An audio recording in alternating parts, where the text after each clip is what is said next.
ส่วนเฮากระทำกรรมใดไว้ก็ต้องได้รับผลของกรรมนั้นสืบไปบ่ว่าดีบ่ว่าเลวฉะนั้นพระพุทธเจ้าเฮาจึงทุกพระองค์เลยจึงสั่งสอนให้พวกเฮาสะสมแต่สิ่งที่เป็นบุญเป็นกุศลคำสั่งสอนของพระพุทธเจ้าทุกพระองค์สัพพปาปัสสะอักขนังกุศลสูปสัมปทานี่สจิตะประโยชน์ทัพพนังเอตังพุทธานาสาสนังและฉะนั้นเราต้องสร้างคุณสมบัติของคนดีคุณสมบัติของคนดีจิตใจของเฮาเองถ้าเฮาเข้าใจตัวเองว่าเฮาปรารถนาความสุขเฮาปรารถนาความสมหวังเฮาบ่ต้องการผู้ใดมารังแกฉะนั้นเฮาก็บ่มีความคิดในการที่ทำร้ายเบียดเบียนให้ผู้ใดผู้หนึ่งเสียชีวิตและทรัพย์สินตลอดทั้งมนุษย์และอมนุษย์คือคนละสัตว์หรือยิ่งกว่านั้นไปอีกเพราะว่าเฮาบ่เข้าใจคำว่าทั้งมนุษย์และอมนุษย์เนี่ยอมนุษย์มันหยังอมนุษย์หรือว่าสัตว์เดรัจฉานก็แม่นตลอดทั้งพวกจิตวิญญาณทั้งหลายอุปาติกะทั้งหลายนี่ก็เอิ้นว่าอมนุษย์เทวดาก็มนุษย์ใช่ว่าล่ะเลยต้องอธิบายละเอียดคือคุณสมบัติของคนดีใจของเฮาเองความรู้สึกของเฮาเองเฮาก็บ่ต้องการให้คนอื่นมาทำร้ายเราเฮาก็ไม่ต้องการให้คนอื่นมาลักของมาข่มเหงจิตใจเฮาเองบ่ต้องการให้คนอื่นมาโกหกให้เฮาเองเสียชีวิตและทรัพย์สินไม่ต้องการความมึนเมาความเมาอย่างต่างๆนี่แหละคือคุณสมบัติของคนดีคือคนที่มีจิตใจบริสุทธิ์เต็มเปี่ยมไปด้วยความรักความเมตตาความกรุณาซอยเหลือและมีจิตเป็นกลางพร้อมเรียกว่าทรงพรหมวิหารสีนี่คุณสมบัติของคนดีดีแบบบริสุทธิ์เลยอย่างว่าดีแบบนี้นะถ้าเฮาหักตัวเฮาเองเฮาก็บ่ทำลายผู้อื่นนั่นตัวเห็นบ่ล่ะนั่นแหละมักชอบช่วยเหลือแบ่งปันมีอย่างพ่อซอยใดซอยมีอย่างพ่อให้ใดก็เอาให้มีอาหารประเภทใดก็ตาม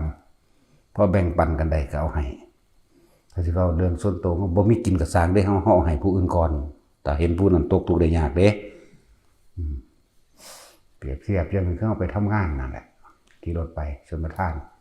ไปเห็นพี่บ่ามันนุ่งแต่ทรงขาสั้นบ่มีเสื้อใส่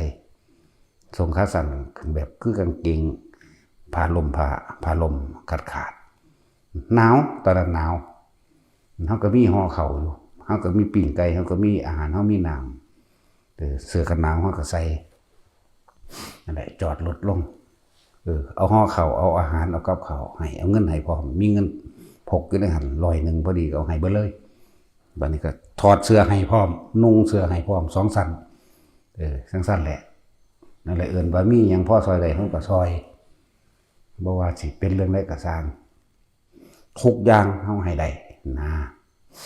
นั่นแหละถ้าจะเว้าเรื่องนี่คือของภายนอกอาหารจะรักษาโรคเครื่องห่มตลอดทั้งที่อยู่อาศัยเฮาก็ให้ได้อยู่แล้วของภายในคือคนบางคนป่วยต้องการเลือดที่เฮาประสบด้วยตนเองเฮาเลือดมันเป็นกลุ่ม AB negative มันสามารถเข้าได้ทุกหมู่ทุกหมวดอยู่แล้วเห็นเขาในโรงพยาบาลเขาประกาศหาเขาก็ให้รถเอาต่อสายกันเลยบีบให้เลยเข้าใจว่าล่ะมันเป็น AB negative มันเข้าได้ทุกกลุ่มเข้าใจว่าล่ะนี่ก็อย่างหนึ่งจะเอาให้นั่นแหละถ้าบุคคลผู้นั้นเป็นบุคคลสำคัญสมมุติว่าเป็นดวงตาเขาก็เอาให้ได้เป็นแม่เป็นพ่อปู่ย่าตายายบุคคลที่เป็นบุคคลที่มีประโยชน์ต่อโลกดวงตาเขาก็ให้ได้ให้หมอพาให้รถเข้าใจว่าล่ะให้ได้ตับให้ได้ปอดให้ได้ทุกอย่างให้ได้แม้กระทั่งชีวิตนั่นแหละคุณสมบัติของคนดีเข้าใจว่าล่ะคือแบบนี้จึงเรียกว่าคนดีชีวิตก็ให้ได้เด้หนังสั่นตัวให้แบบใดก็ว่าสู้ว่าแม่เป็นโรคหัวใจแม่นบ่มันก็พาของเฮาให้ได้เฮาก็ให้พาให้เด้ล่ะแน่เฮาก็ตายก็สิเป็นหยังนั่นแหละเอิ้นแบบนี้ในตำราต่างๆเนี่ยควักดวงใจให้บ่แม่นว่าจกเอาอยู่ในนี่แล้วเด้ให้กันเข้าใจว่า ในตำราในพระไตรปิฎกต่างๆนั่นนะหรือว่าควักดวงตาให้ก็มีหมอมาพาให้บ่แม่นจกให้เลยดอกมันสิไปใส่กันจังได๋ใส่จังซี่บ่แม่นลูกแก้วตาแมวไงนั่นแหละนี่คือคุณสมบัติของดีเฮ็ดได้บ่ล่ะแม่นบ่ล่ะนั่นแหละบ่ว่าเฮาสิเห็นสงครามเห็นคนอดอยากเห็นคนอพยพสะเทือนเข้ามาทันทีเลยโหเข้ามาเลยรู้จักคำว่ามันสะอึกสะอื้นทั้งในบ่บ่ได้เกี่ยวกับประเทศใดเด้นี่เพราะว่าเฮาเห็นเฮาเรียกว่าสัตว์ทั้งหลายที่เป็นเพื่อนทุกข์เกิดแก่เก็บตายด้วยกันทั้งหมดทั้งสิ้นเฮาเป็นแบบนี้เว้าคุณสมบัติที่เฮาเป็นนี่แหละเฮาบ่เว้าผู้อื่นดอกมันบ่แม่นเฮาแจ้บ่ล่ะมันเป็นความรู้สึกนึกคิดของเฮาก็เว้าเรื่องของตัวเองเฮาเป็นแบบนี้พูดเขารบกันอยู่ยูเครนมั่งเขารบกันอยู่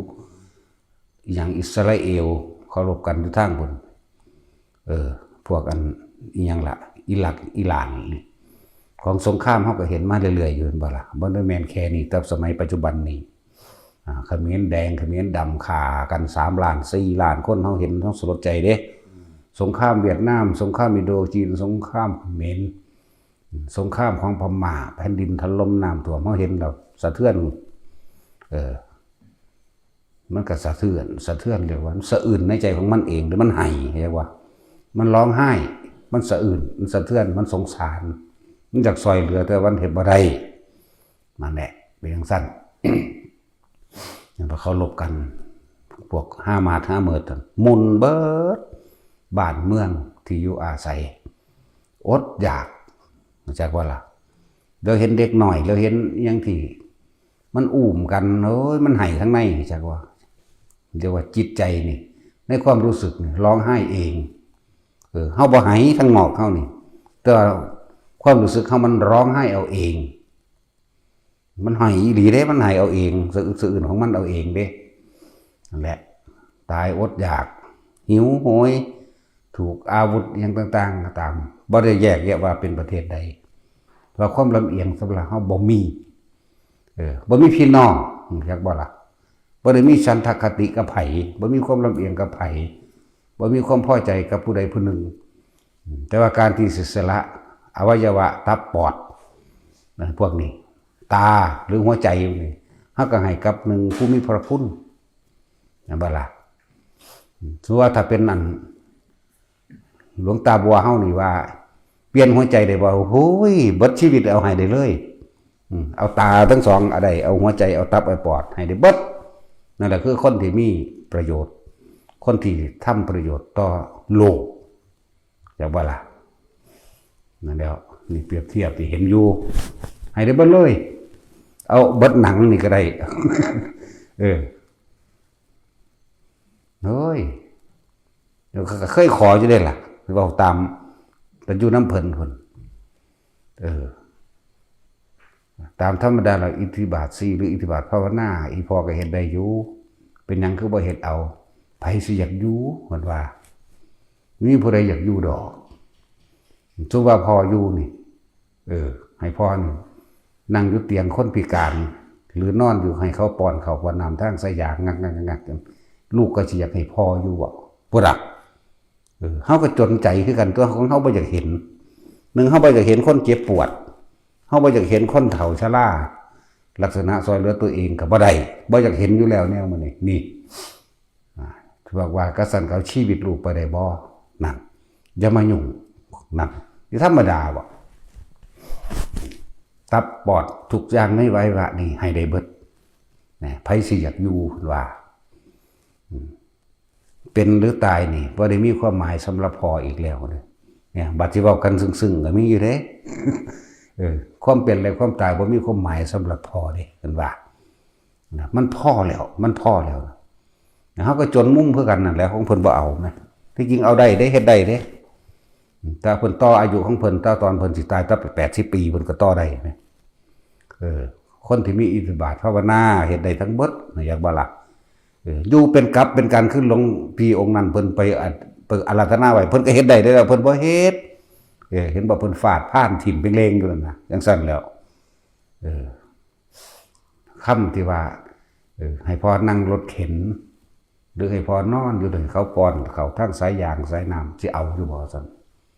ของเฮาบ่อยากเห็นอยู่แล้วตึกขึ้นมาทันทีเลยเห็นบ่ล่ะจังซั่นแล้วบ่เอาก็เลยต้องจำย่อมคือที่จริงก็เข้าใจดีแล้วล่ะเรื่องอนิจจังเรื่องทุกขังเรื่องอนัตตาเข้าใจคักแต่ว่านั่นคือผู้เฮาฮักบ่แม่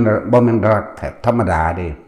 มองเห็นประโยชน์ของสัตว์โลกพร้อมเด้บ่ได้มองบ่แม่นธรรมดาว่าเพิ่นเป็นผู้มีพระคุณอันสูงสุดอย่างเดียวเด้มองเห็นว่าเพิ่นถ้าเพิ่นอยู่นี่เพิ่นสิสร้างประโยชน์ให้แก่สัตว์โลกบ่ได้แม่นแค่มนุษย์เด้บ่แม่นแค่สัตว์เดรัจฉานบ่แม่นแค่มนุษย์พวกเทพเทวดาอินพรหมพวกเปรตพวกผีโมลีขโมดคนท่านกุมพันทั้งหลายมันสร้างประโยชน์เด้มันธรรมดาเด้นี่ว่าเรื่องอีพญบัวหลวงตาบัวพวกเฮาสิรู้จักบ่หลวงตาบัวเนาะแต่บ่มีหลวงตาบัวบ่มีอีพญบัวบ่มีเมืองนี่ได้สิบอกให้บ่มีเลยบ่จักคนพวกนี้มานั่งอยู่นี่บ่มีบ่ได้นั่งอยู่นี่หรอกมันก็เป็นป่าอยู่นี่แหละเนาะนั่นแล้วบ่ได้แม่นอานุภาพบ่แม่นคุณของเฮาบ่ได้มีคุณเฮาบ่ได้มีอานุภาพเป็นอานุภาพเป็นคุณเป็นสังฆคุณเป็นพุทธคุณของพุทธเจ้าเริ่มต้นแรกยกไว้สูงอันนั้นเป็นธรรมคุณคือธรรมะคือความจริงที่เฮาฝึกหัดปฏิบัติมาเป็นสังฆคุณคืออีพญบัวนั่นแหละอีพญบัวก็ต้องบอกไปหาอีปูมันอีกเนี่ยก็เฮาเอิ้นแบบนี้อีปูเฮาเอิ้นอีปูมันแต่เอิ้นหลวงตาเอิ้นอีพอแค่ว่าล่ะแต่บอกกับผู้อื่นว่าเอิ้นอีพญบัวโลดจังซั่นนั่นแหละคนดีเป็นซั่นให้ได้เบิดทุกอย่างนะบาดค่ำเพิ่นบอกว่าถ้าพอนั่งอยู่รถเข็นเขาป้อนเขาน้ำทั้งสายยางหรือนอนงักๆอยู่นั่นสิเอาอยู่บ่ซั่นบ่เอาแล้วใจมันก็บ่เอาอยู่แล้วแนวจังซี่แต่ถ้าเพิ่นแข็งแรงก็เฮาปึ้งนี่เอาอยากว่าล่ะเฮาตายก็เอาเอาตาทั้งสองนี่ไปเอาหัวใจนี่ไปเอาตับเอาปอดไปอะไรเบิดย่อมมันให้อยู่แล้วให้ด้วยความเคารพเทิดทูนสำเร็จว่ามันให้ธรรมดาเด้มันเต็มใจจริงก็เต็มใจอีกเด้นั่นแหละมันเป็นแบบนั้นคือแม่จังสิก็เอาให้ได้เด้อล่ะเห็นบ่ล่ะจังซั่นแล้วกับผู้มีพระคุณจังซั่นนั่นแหละคุณสมบัติของคนดีก็เป็นกตัญญูกับแมนมาจากว่าล่ะเลยกตัญญูเข้าไปอีกคือทำคุณประโยชน์ให้แก่สัตว์โลกได้สัตว์โลกว่าเป็นสัตว์โลกแค่พวกเขาเห็นกันเดียวนี้เด้ว่าเป็นตะค่อนเด้ว่าเป็นตะสัตว์เดรัจฉานตลอดทั้งมนุษย์เด้เปรตยักษ์นาคุดคนทันกุมพัน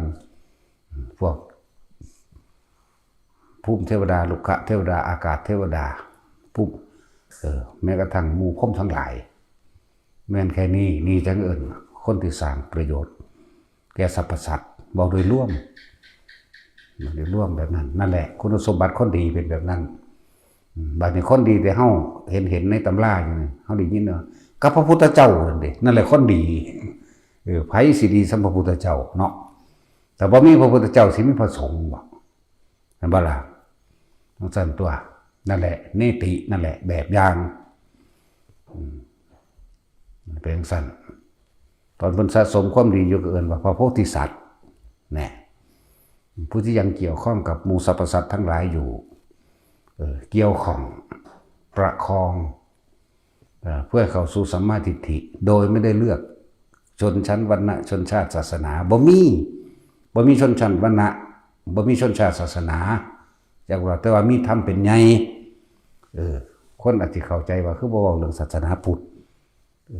พุทธนั่นแปลว่ารู้จากโบราณศาสนาความรู้ตามความหนทางของ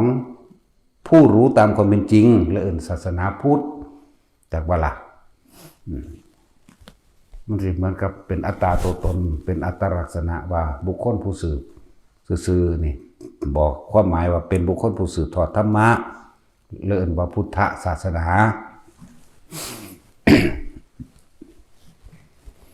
นั่นแหละจริงธรรมะนั่นแหละเป็นไงจากว่าล่ะคนที่เอาธรรมะเป็นไงก็คือเสียสละความเห็นแก่ตัวจากว่าล่ะ บ่มีตัวตน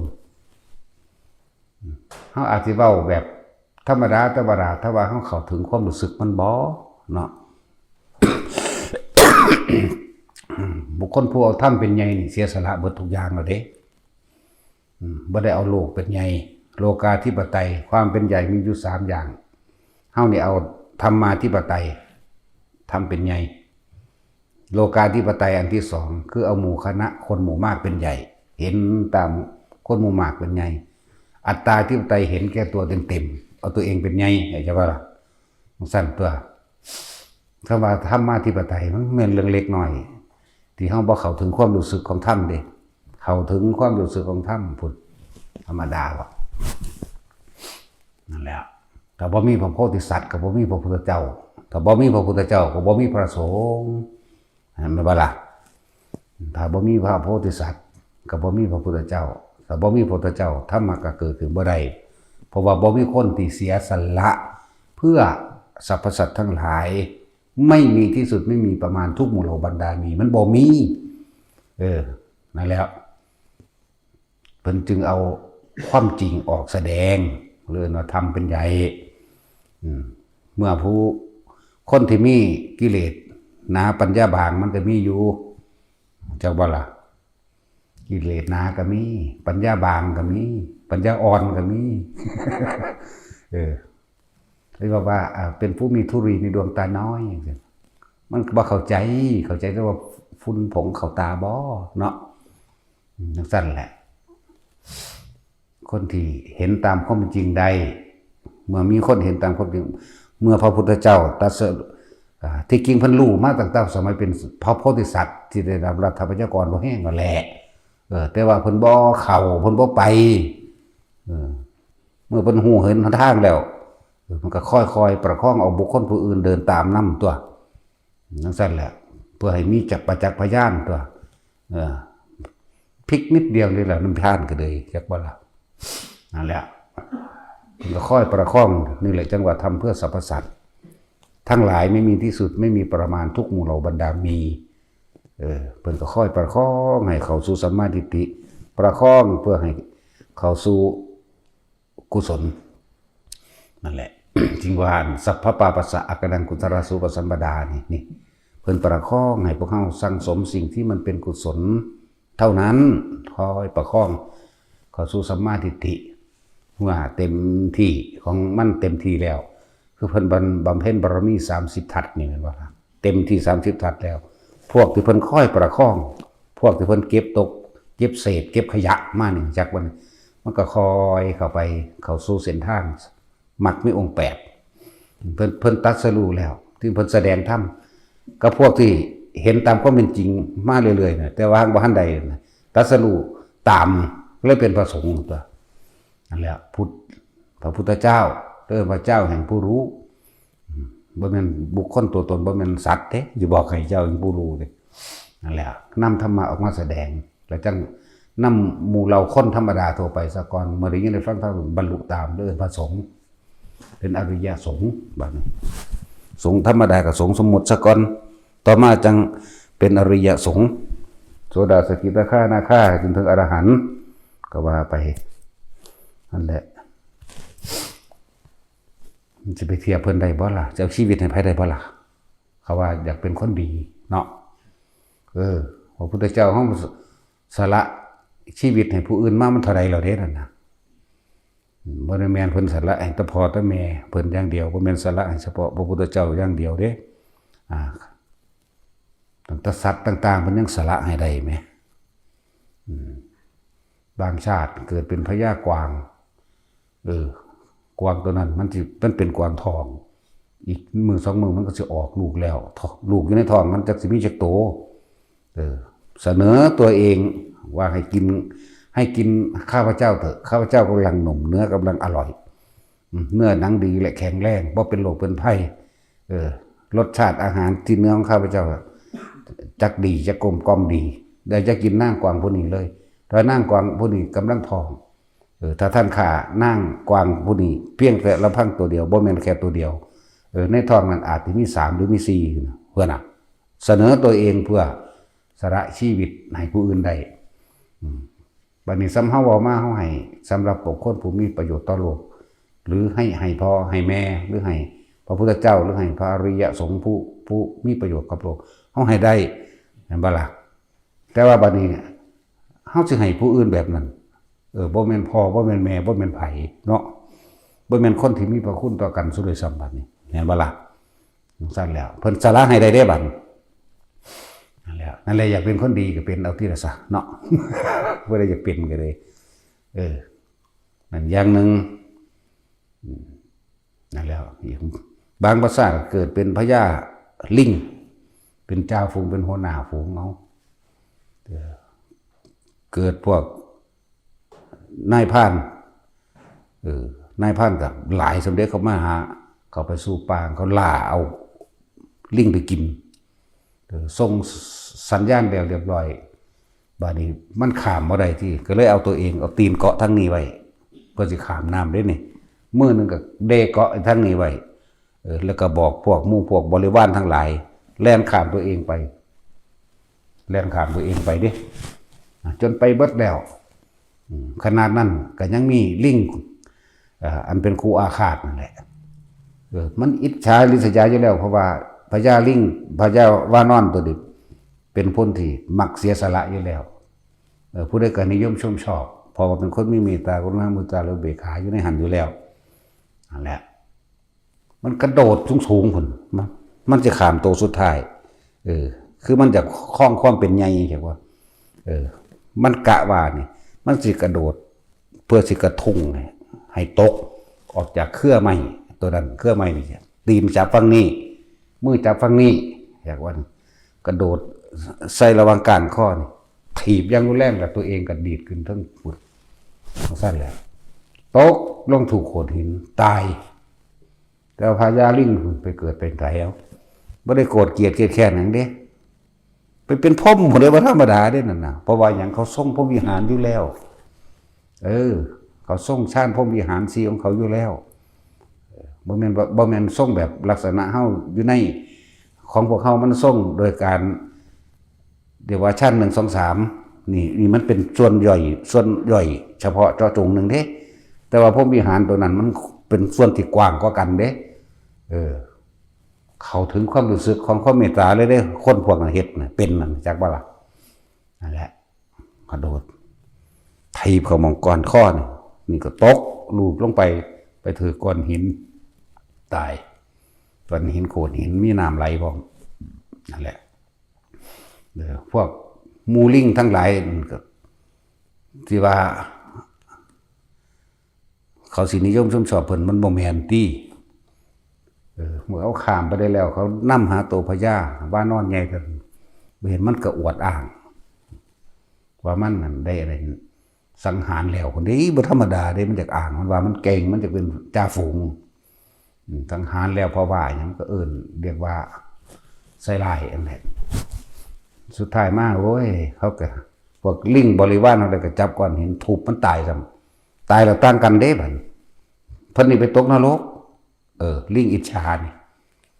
ลิงพญากันไปพรหมโลกนั่นบ่ล่ะแบบเดียวก็ลงมาเกิดใหม่หรอกบ่อยู่หรอกพวกนี้นั่นแหละสาระใดบ่ล่ะแบบนั้นเอาตัวเองชาติที่ว่ามาเกิดเป็นฤาษีที่ได้รับพุทธธรรมนายนี่ค่ะยังว่าคดได้อันนั้นยังว่าเหยียบให้พระพุทธเจ้าเหยียบแม่นบ่ล่ะก็บ่ได้เพิ่นก็บ่ได้เหยียบให้ตายได้ล่ะในตำราว่าพระ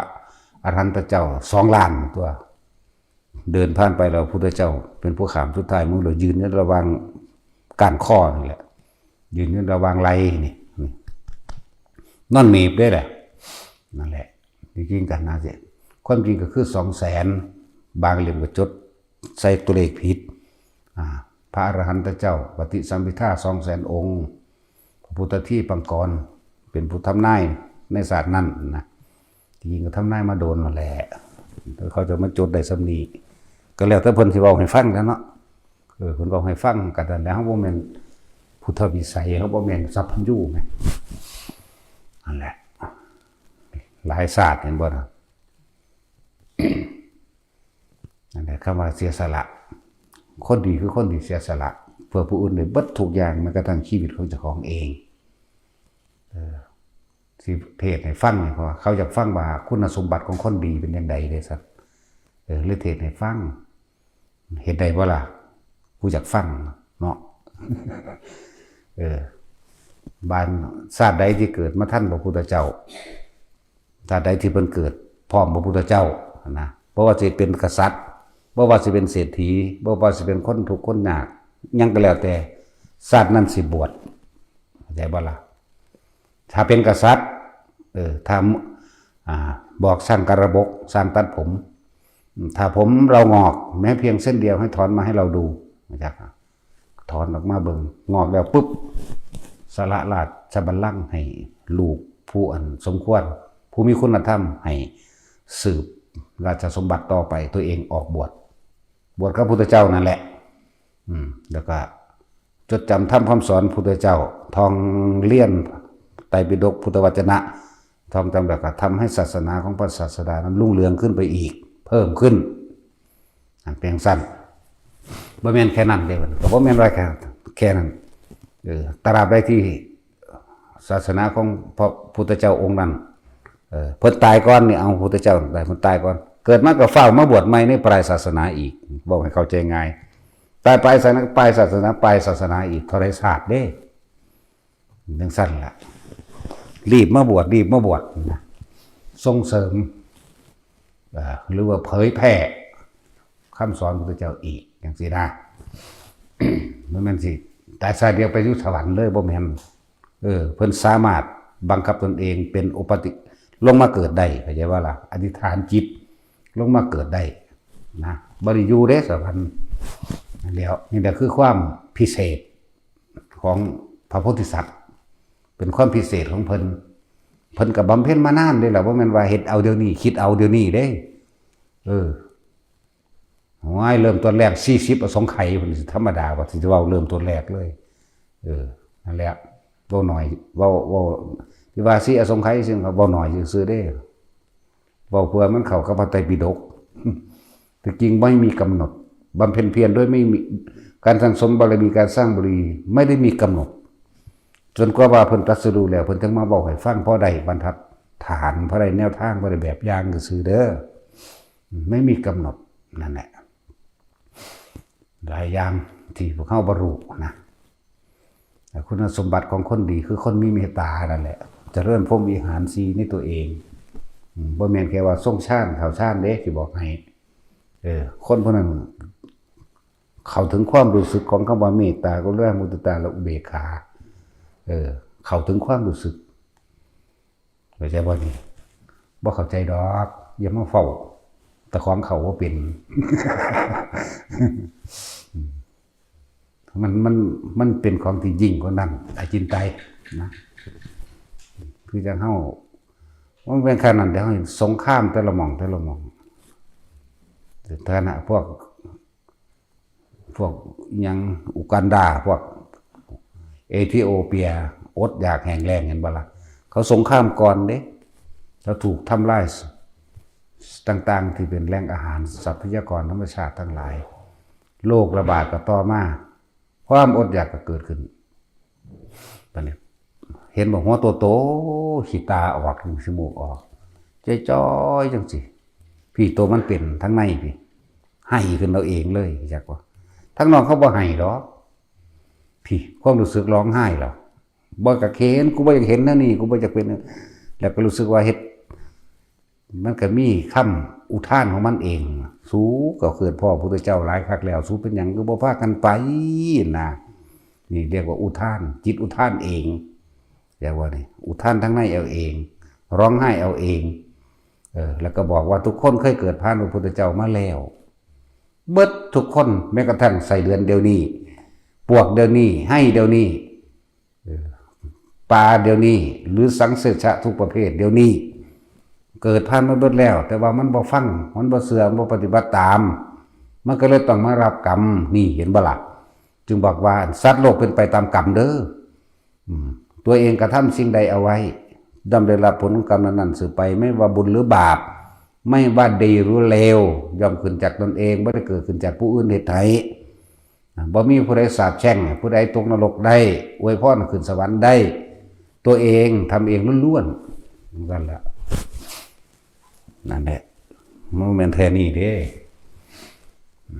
เอาเบิ่งสงครามเวียดนามจังซี่เฮ้ยจะเป็นอีหยังกันเด้นะคิดมันเว้าเอาเองก็เป็นเด้มันอุทานขึ้นมาเอาเองก็เป็นเด้มันถึงมันเข้าถึงความรู้สึกของเมตตากรุณาเมตตาและอุเบกขามันเข้าถึงความรู้สึกจิตวิญญาณของมันเองนั่นแหละพวกบันทึกเก่าๆเทปเก่าๆเขาของสงครามเวียดนามมั่งของสงครามเขมรฆ่ากันเองมั่งเขมรแดงเขมรดำ3 ฝ่ายมั่งโอ้ยกองกระดูกว่าต่ำกว่า2-3 ล้านที่มันกองมารื่นเทินทึกเกินตัวนี้มันให้กันแล้วกูบอกอยากเห็นแนวนี้นะนั่นแหละเป็นทั้งสั้นนั่นแหละมันเป็นของมันเอาเองอันนี้ทุกคนเคยเกิดผ่านมาเบิดกับพระพุทธเจ้าเด้เฮาเกิดมานานเลยอยากบอกว่าเท่าใดล้านสงไข่เลยเด้แต่ว่าจื้อเจ้าของใดวันมันบ่ล่ะเกิดผ่านมาเรื่อยๆมันเป็นวงกลมมันเป็นธรรมจักรธรรมชาติของผู้ที่ยังไม่สิ้นกิเลสย่อมหมุนวนอยู่เป็นเช่นนี้ตามกรรมคือตามการกระทำของตัวเองคำว่ากรรมหยังกรรมวัฏทั้งหลายคือการกระทำของตัวเองอันลุ่มหลงไหลด้วยกิเลสวัฏเนี่ยวัฏฏะแปลว่าหมุนแปลว่าวนแบบนี้กรรมวัฏการกระทำของตัวเองเพราะกิเลสวัฏแล้วสุดท้ายก็วิบากวัฏนี่วัฏ3มีอาการ12เพราะความไม่รู้เป็นปัจจัยมันเกิดความคิดต่างๆไม่ว่าดีไม่ว่าเลวโดนแล้วแต่ยึดคือเป็นความเข้าใจผิดคิดว่าตัวเองจะมีความสุขจึงก็เกิดความรู้สึกที่พอใจและไม่พอใจเป็นปัจจัยมันเกิดวิญญาณเห็นบ่ล่ะวิญญาณรับรู้ความรู้สึกพอใจกับบ่พอใจนั่นแหละวิญญาณเป็นปัจจัยเกิดนามรูปนามอย่างตามเวทนาตามสัญญาตามสังขารกับตามวิญญาณคือเก่าจึงก็เกิดรูปได้จิตมีที่ตั้งณจุดใดจุดหนึ่งนั่นแหละจึงเกิดขึ้นกลายเป็นรูปเป็นนามรูปจึงเกิดกลายเป็นอายตนะคือตาหูจมูกลิ้นกายใจของเฮาอายตนะถ้ามันได้สัมผัสแล้วมันก็เป็นผัสสะหมายถึงความรู้สึกเป็นเวทนาแม่นบ่พอใจแล้วไม่พอใจเวทนา3สุขเวทนาทุกขเวทนาและอุเบกขาเวทนานั่นแหละเป็นเวทนา3มันมีเวทนาแล้วก็เป็นตัณหาตัวคนเฮามันปรารถนาเฉพาะสุขอย่างเดียวจึงดิ้นรนแสวงหาตัณหา3กามตัณหาภวตัณหาวิภวตัณหากามตัณหานี่ความยินดีพอใจในรูปในรสในกลิ่นในเสียงใจว่านี่กามตัณหาภวตัณหาก็เลยว่าเมื่อพอใจยินดีรูปรสกลิ่นเสียงแล้วคำว่าพอจึงไปเกิดในภพต่างๆตามที่ตัวเองอยากจากว่าล่ะเมื่อไปเกิดแล้ววันวิภวตัณหาคือความไม่พอใจจากว่าล่ะนะตัณหาจึงเป็นปัจจัยมาเกิดอย่างอุปทานของว่าล่ะคือความยึดมั่นถือมั่นในความคิดเห็นตัวเองเป็นใหญ่อุปทาน4ทิฏฐุปทานศีลพัตตุปทานอัตตวัตตุปทานและอย่างทิฏฐุปทานความเห็นตัวเองเป็นใหญ่อยู่แล้วตามความอยากของเจ้าของอันบ่ศีลพัตตุปทานจากสิ่งที่เคยได้ยินได้ฟังได้รู้ได้เห็นได้เป็นมากามุปทานคือความพอใจเห็นไหมว่าตามอารมณ์ของตัวเองที่พอใจแล้วก็อัตตวัตตุปทานนี่ความรู้สึก4อย่างนี่คือตัวเดียวกันก่อนเดียวกันแต่วันอุปทาน4อุปทานจึงเป็นปัจจัยมาเกิดภพการกระทำทั้งหลายที่ยึดมั่นถือมั่นจึงเป็นไปตามภพต่างๆมีการประพบรูปภพอรูปภพเมื่อมีภพแล้วก็มีกับชาติหมายถึงเกิดขึ้นแล้วเมื่อมีเกิดแล้วก็มีแก่มีเจ็บมีตายโศกปริเทวทุกข์โศกเศร้ารำพึงรำพันซึ่งกันและกันต่างๆนานาสารพัดเพราะความไม่รู้กลับมาหม่องใหม่กลับมาหม่องเก่าอีกบนหม่องใหม่อวิชชาครอบงำไว้จังว่าอะไรจึงว่าอวิชชาปัญญาสังขารปัญญาวิญญังวิญญาณปัญญานามรูปังนามรูปปัญญาสลายจังสลายจังปัญญาภาษาปัญญาเวทนาปัญญาตัณหาปัญญาอุปาทานังอุปาทานปัญญาภวะปัญญาชาติปัญญาชรามรณังโสกปริเทวทุกขโทมนัสสุปยาสาปิวินัสสันตุเห็นบ่ แล้วมันก็หมุนวนมาแบบนี้อวิชชายะตะเววะอเสสาวิราคะนิโรธาสังขารนิโรโธถ้าเฮารู้เท่าทันวิชาได้เกิดขึ้นแล้วรู้เท่าทันความคิดบ่ว่าความคิดจะปรุงดีหรือปรุงไม่ดีก็ช่างรู้ทันไม่เข้าไปยึดในความดีและไม่ดีมันก็ดับเป็นเฉพาะจิตตะความคิดก็อยู่ความคิดแล้วก็ล่ะเป็นเลยเป็นอสังขตธรรมสิ่งทั้งหลายทั้งปวงหยุดได้เพราะว่าความไม่คิดนึกปรุงแต่งนั่นแล้วดับความคิดตัวเดียวอย่างอื่นบ่ต้องดับมันดับเอาเองมันหยุดเอาเองแต่ว่าล่ะนั่นแหละมันก็ให้ทุกคนวิธีที่พระพุทธเจ้าเฮาเสียสละตัวเองมามากแล้วกว่าสิตรัสรู้ว่าเป็นพระพุทธเจ้าที่จริงเพิ่นรู้ว่าบ่แห้งแล้วล่ะแต่ว่าบ่ทันได้ม้วนชนทั้งหลายพ่อซื่อๆจากว่าล่ะเมื่อมันพ่อมันเต็มมันก็เป็นสยัมภูความเป็นพระพุทธเจ้าก็เกิดขึ้นมาโดยลำพังประสบการณ์ของพระองค์เองไม่มีใครบอกไม่มีใครสอนแต่พระองค์เองเต็มใจที่จะเป็นเองสามารถสยัมภูญาณเนี่ยมันบ่แม่นธรรมดาเด้บ่แม่นซับสิมาเว้าเล่นๆหัวกันเด้ไผจักเล่นก็เล่นตัวไผจักหัวก็หัวเนาะเพราะว่าความคิดของไผของมันห้ามกันบ่ได้สยัมภูญาณเนี่ยความเป็นพระพุทธเจ้าก็เป็นขึ้นมาโดยพระองค์เองการสั่งสมซึ่งทานบารมีพระองค์เองศีลบารมีพระองค์เองเนกขมะบารมีของพระองค์เองปัญญาบารมีของพระองค์เองวิริยะบารมีขันติบารมีสัจจะบารมีนี่อธิฐานบารมีเมตตาบารมีและอุเบกขาบารมีอย่างละ10เลยบารมี30เมื่อเต็มเปี่ยมด้วยพระบารมีแล้วจึงตรัสรู้ด้วยพระองค์เองตัวมันสั่งสมจากบาราบ่แม่นว่าสั่งสมเฉพาะพระองค์เองยังชักจูงชักเชิญให้ผู้อื่นสั่งสมนั้นด้วยแม้กระทั่งชีวิต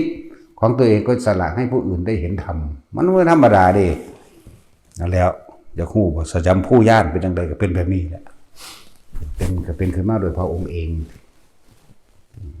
ตามธรรมดาแล้วเพิ่นเกิดพร้อมพระพุทธเจ้าองค์นั้นเพิ่นฟังธรรมเทเดียวอย่าว่าล่ะคำข้อความเดียวเท่านั้นบรรลุเลยแต่ว่าเพิ่นบ่เอาเด้คือว่าเพิ่นกล่าวอุทานประโยชน์อะไรที่เราผู้มีกำลังแห่งสติและปัญญาเข้ามากำลังประโยชน์อะไรที่เราผู้มีกำลังจะข้ามฝั่งโอคะไปเพียงลำพังแต่เพียงผู้เดียวเรา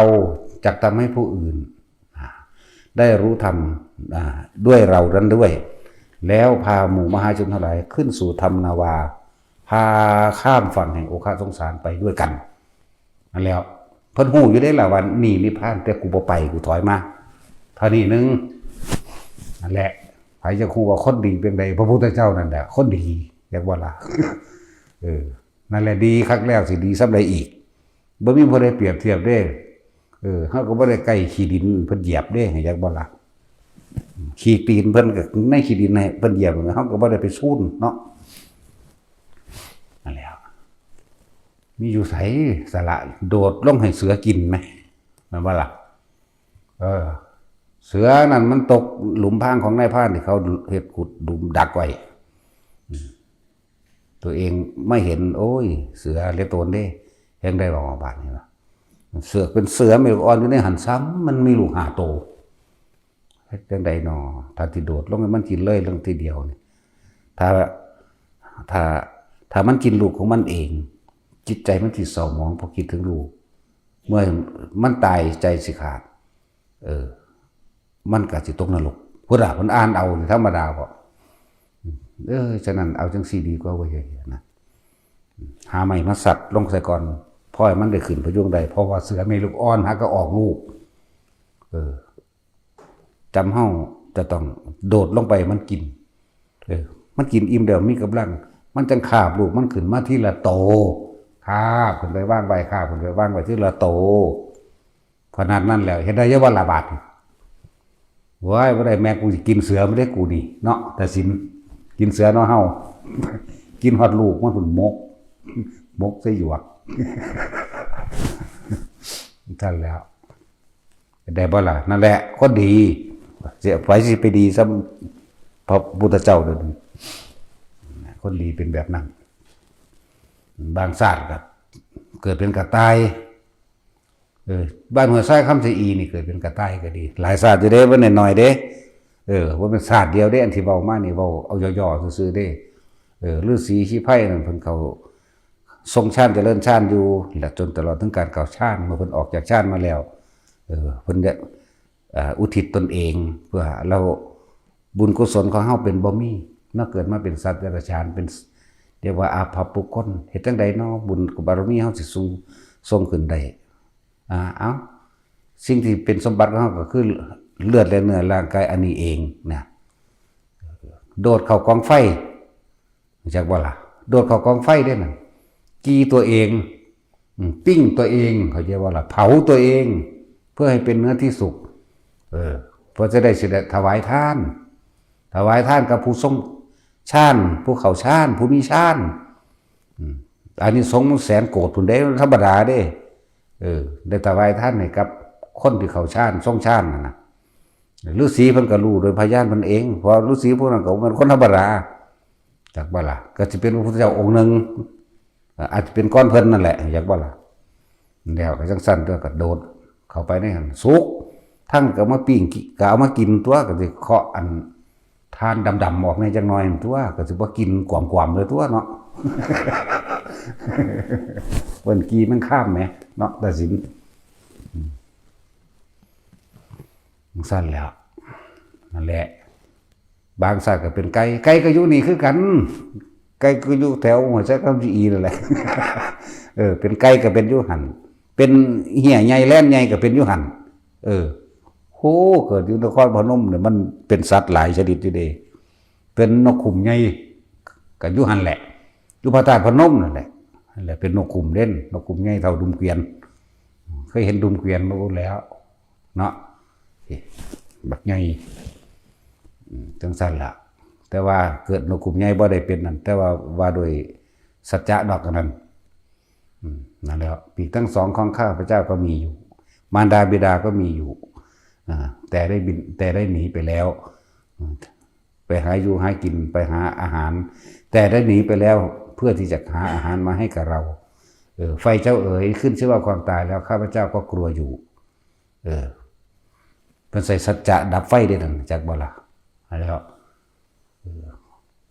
ความตายปีกทั้งสองข้าก็มีอยู่เลยขาสองก็มีอยู่แต่ยังเดินไม่ได้มารดาบิดาก็มีอยู่แต่ได้บินออกไปหาอาหารให้กับผู้เป็นลูกแล้วไฟเจ้าเอ๋ยขอท่านจงหยุดลงเถิดหยุดปึ๊บสั้นแล้วนี่ก็มีนั่นเป็นใส่สัจจะนั่นเกิดเป็นวิทูตบัณฑิตอยู่ใส่ล่ะมาจากว่าล่ะเมืองสุโขทัยธรรมาธิราชอยากว่าสุโขแปลว่าหยังก็แปลว่าสุขใจไทยก็แปลว่าใจนั่นแหละอุทัยอยากว่าล่ะสุโขทัยในสมัยนั้นเป็นเมืองเกิดประชาชนทั้งหลายที่เอาธรรมเป็นใหญ่ปฏิบัติธรรมตามธรรมแล้วเกิดความสุขสงบทั้งใจเลื่อนเมืองสุโขทัยธรรมาธิราชพร้อมเข้าใจว่าล่ะนั่นแหละวิทูตบัณฑิตก็อยู่หันแหละก็บ่แม่นน้อยๆเจาะทำนั่นเด้มันคนละยุคคนละสมัยมันเป็นเมืองบักใหญ่พุ่นล่ะอันนี้เว้าให้ถึงว่าสถานที่นั่นซื่อๆเลยว่าสุโขทัยมีที่มาอยู่จากบ่ล่ะแล้วเกิดเป็นมหาชนกตกน้ำอยู่ไสบัดนี้คูณอยู่ประเทศจีนพม่าจีนกับพม่าถ้าเว้าพอให้ฮู้จักข่าวจักเฮือนซื่อๆเด้เมืองทิเมราก็อยู่ไทยกับพม่าติดกันตะกี้ว่าท่านมีไทยบ่ที่มีพม่าดอกเมืองทิเมราก็เรียกว่าอาเพิ่นเองนั่นแหละมีปัญหากันแน่เลยเขายุ่งย่องส่งเสริมก็เลยหนีไปพูนอยู่ประเทศยินตังเง่ไทยเหี่ยวซุมื้อนี้ก็ยังเอิ้นอันไทยหยังล่ะไทยเขายังเว้าลาวเฮาซุมื้อยังเฮาเว้าอยู่ได้อยู่บ่งั้นแหละเขายังเอิ้นว่าไทยหยังเนาะนะโอ้ไทยหยังก็สร้างแมงโดนแล้วล่ะคนนั่นแหละจังซั่นแล้วหลายอย่างก็ดอกบอกให้ฟังซื่อดอกเขาจะคงว่าคนดีเป็นแนวใดก็เป็นเท่านั้นแหละดีสุดยอดเลยอันที่เว้ามานี่เนาะเกิดเป็นผู้ริทัศน์หนักไงอยู่ไสล่ะอยู่เชียงใหม่นึงเด้ล่ะเชียงบ่แม่นเกิดอยู่เชียงใหม่เดี๋ยวนี้เด้หมายถึงสถานที่แห่งนั้นสมัยตะกี้ ตอนนี้เอิ้นว่าเชียงใหม่จากว่าเชียงใหม่เชียงรายเอาแล้วไม่ถ้าจะเว้าแล้วก็พอโพธิสัตว์เฮาเกิดเวียนอยู่เฉพาะสุวรรณภูมินี่นึงเด้บ่แม่นสุวรรณภูมินี่เด้ หมายถึงว่าแผ่นดินใหญ่ๆทั้งเบิดนี่บ่ว่าสิเป็นไทยพม่าลาวหมู่นี่เขมรหมู่นี่ตลอดพูนขึ้นไปฮอดพุ่นละเวียดนามหาจีนหาหยังไปพุ่นละเกิดเวียนว่ายแต่เยอะหมู่นี่ล่ะมากที่สุดแต่ว่าอยู่หม้องอื่นเกิดเป็นอูฐก็เกิดอยากว่าล่ะสิงโตก็เกิดสัตว์ที่ใหญ่ที่สุดก็สร้างอยากว่าล่ะเกิดเป็นนกยุงก็หลายชาติอยู่เด้ว่ามันชาติเดียวหรือนกยุงอยู่ประเทศลาวนั่นเด้เกิดเป็นนกยุงก็ดีอยากว่าล่ะบางชาติก็บ่เป็นนกยุงอยู่แถวสระบุรีนี่นึงเด้บ่แม่นเกิดทีเดียวเนาะเกิดแต่ละอันแต่ละอย่างอุ้ยกระดูกเพิ่นผู้เดียวนั่นปั้นโลกได้เป็นเท่าใด100โลก มันบ่แม่นธรรมดาเด้สำพวกเฮายังว่ากระดูกเฮาคนผู้เดียวปั้นโลกได้4โลกยังบ่ทันได้เบิดเด้นั่นปั้นโลกนี่โลกเฮานี่42แสนโยชน์เด้1โยชน์มี16กิโลเอา16กิโลคูณ42กว้างอยู่ใหญ่ขนาดใดก็พากันไปคิดเอาเองแต่โลกของเขาพวกอมรโคยานาทวีปโลกนี่ขึ้นไปอีกเท่านึงเรียกว่าต่อไปอุตราคุรุทวีปโลกขึ้นไปอีกเท่านึงปุเพวิหะทวีปโลกขึ้นไปอีกเท่านึงเรียกว่าล่ะคูณเอาตัว16นั่นล่ะคูณมันเท่าเท่าใดนั่น42ก็เป็น84ก็คูณเอาตัวเนาะ84แล้วคูณไปอีกแล้วคูณไปอีกนะซั่นแล้วมันเป็นเรื่องที่พวกแกคิดบ่ถึงแนวบ่นี่ทั้งสั้นแล้วถ้าตาสินทั้งบ่มีความคิดเลยหากว่ามันหยุดคิดแบบสิเป็นบรรลุอรหันต์หยังเด้ แบบก้อนหินนะหินแม่ลั่งบ่แม่นลูกลั่งเด้ตุกบุงตังบังตุกบุ้มมันแหละ ทั้งสั้นเลยนั่นแหละน้อยสุดเพิ่นก็เกิดถ้าเว้าเรื่องใหญ่สุดเกิดซ้ำสร้างโอ้ยพญาช้างชัดท่านพญาช้างโชติบาลพญาช้างยังอารหะพญาช้างกุญช่อนยังแน่สารพัดเกิดเป็นสร้างกับน้ำสาดบ่ได้หรอกเนาะถ้าสิเป็นว่าสร้างชื่อว่าก็ชื่อฮอดบ่ได้หรอกยังก็ดีเฮาก็ชื่อได้แต่ว่าพญาช้างชัดท่านมีเมีย2คนอีหาน่ะมันอิจฉา อีหากินจะมานาฬิกานี่แหละจังซั่นแหละพญาโพธิทัตนาคใหญ่จังสิหมออารัมพายนั่นแหละครูอาฆาตกันก็ดีกับเทวทัตนั่นแหละที่เป็นยังตอนนั้นมีเมียอยู่3,000 กว่ามีนั่งนั่นเป็นเมียใหญ่คือเก่าแหละสารพัดโอ้ยถ้าสิเว้าเรื่องอดีตของเพิ่นน่ะมันเยอะแยะยาวก็ยังแต่เรื่องเดียวนี่ก็เว้าบ่จบ แต่ว่าเว้าคร่าวๆลวกๆเอาพอได้พวกเฮาเข้าใจเกิดเป็นพระอินทร์ก็เป็นเกิดเป็นพระพรหมก็เป็นเกิดเป็นเทวดาก็เป็นลูกเทวดาก็เป็นนั่นคือเพิ่นสั่งสมประสบการณ์ทั้งหลายประสบการณ์ของเพิ่นเองเพื่อสิมาบอกพวกเฮาว่านี่ถ้าทำความดีไปเป็นเทวดาไปเป็นพรหมได้เป็นจักรพรรดิได้เห็นบ่จักรพรรดิวิชิตาวีนี่นำฮอดต่างดาวมาเกิดอยู่ในโลกมนุษย์นี่ตัวพวกในโลกมนุษย์นี่ไปเกิดอยู่ต่างดาวก็ยังมีตัวต่างโลกต่างดาวล่ะนั่นแหละเพิ่นเอิ้นคือยังโลกเฮาเอิ้นว่าชมพูทวีปโลกอุตรกุรุทวีปโลกปุเพเวหะเทหะทวีปโลกอมรโคยานทวีปโลกจังซี่เอิ้นมนุษย์ต่างโลกพวกนักวิทยาศาสตร์ว่ามนุษย์ต่างดาวนั่นล่ะอุ้ยกระจอกหาก็เกิดเรื่องดอกวิทยาศาสตร์มันสู่พุทธศาสตร์บ่ได้ดอกมันว่าล่ะแร่ธาตุเท่านั้นเท่านี้ชนิดโอ้ยนานาธาตุญาณสัมปันโนที่พวกเฮาทองอยู่นั่นแหละเพิ่นรู้เบิดเลยในสรรพธาตุทั้งหลายในโลกนี่เป็นแสนๆธาตุอันซ้ำเขามาเว้ากาวนงกาวไดแร่ใสยูเรเนียมเซงโตนอันนั้นอันนี้โอ้ยอย่ามาคุยใส่เพิ่นดอกเนาะเพิ่นรู้จักฮอดยานอวกาศเพิ่น แต่ว่าคนสมัยนั้นสิบอกจั่งใดมีแต่ว่าน้ำสิท่วมฟ้าปลาสิแล่นกินดาวนี่ตัวรู้จักบ่ล่ะเครื่องบินมันคือหยังกันมันคือปลาหั่นตัวเนาะคือบ่สั่นน้ำสิท่วมฟ้าปลาสิแล่นกินดาวจังซั่นเพิ่นเปรียบเทียบให้รู้จักมั้ยมาพวกเขาเซาออกดอกเขาจะมีมอเตอร์ไซค์ฮาร์เลย์นะเดี๋ยวถ้าเขารู้จักกันล่ะเนาะเพิ่นเว้าทำนายไว้นะมอเตอร์ไซค์ฮาร์เลย์ใช้น้ำมันโซล่าบักเบนซินบักเอาคนสมัยนั้นสิรู้จักติเพิ่นก็บอกถ้าเป็นจังซั่นตัวเป็นอีหยังไว้จังซั่นแหละมาพวกเขาได้สิไปมีดอกบานคือดอกไม้ได้เดี๋ยวนี้เนาะตามความเป็นจริงโดยนั่นเพิ่นก็บอกเป็นปัญหาไว้คนมีปัญญาก็รู้คือเก่านั่นแหละสมัยตะกี้แล่นเร็วที่สุดคือม้ามันบ่ซั่นซุมื้อนี้ก็มีมอเตอร์ไซค์ขึ้นด้วยกันเนาะปงเขาซั่นม้าจังได๋สิมีเขามันก็มีตะงัวตะควายซั่นตัวเนาะ จังซั่นแล้วนั่นแหละยังสิไปสู่พุทธเจ้าใดยังสิไปสู่พุทธศาสตร์ใดก็เจ้ารู้ล่วงหน้าเบิดแล้วแต่โลกนี้สิดับเพิ่นก็เจ้าก็รู้บ่แห้งแล้วนั่นแหละแต่เป็นพอจะเป็นคนดีก็เฮ็ดคือเพิ่นนั่นแหละเนาะสั่นแหละเดี๋ยวฝึกหัดเอาดีที่สุดแล้วก็ทิ่มดีซะเนาะเพิ่นได้ฮู้คุณสมบัติของคนดีแต่เรียนรู้วิชาในโลกนี้วิชานี่ไว้ทรมานหมู่สัตว์กับสัตตุศาสตร์18อย่างบ่แม่น16สัตตุศาสตร์16วิชาเด้อทั้งเบิดมันสัตตุศาสตร์16อย่างสวิชาพราหมณ์พวกไตรเพศทั้ง3โอ้ยซะนั่นแหละนั่นไปศึกษาเอาตัวแต่วิชาในพุทธศาสนาพวกเวทละเชิงก็ว่าไปเป็นว่าล่ะวิชาในพุทธศาสนาเอาภูตธรรมเวทละยังละลืมแล้วดีเนาะต้องบ่ทุกข์ว่ะมาตัดสิน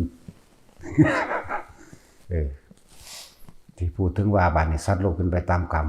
เอาบอกให้ฟังละเรื่องคุณสมบัติของคนดีบัดนี้เฮามาว่าเฮาสิเฮ็ดกรรมหยังไว้ก็แล้วแต่การให้ผลของกรรมนี่เป็นอจินไตยสิกำหนดระยะเวลาเลยทีเดียวก็บอกบ่ได้เด้คือคนดีในศาสตร์นี่ถ้าเกิดมาดีแต่ว่าไปถูกรถชนแล้วก็เกิดเป็นอัมพฤกษ์อัมพาตบ่น่าสิเป็นเลยคนดีเห็นเนาะแต่ในอดีตศาสตร์เขานั้นบ่ฮู้ละศาสตร์ใด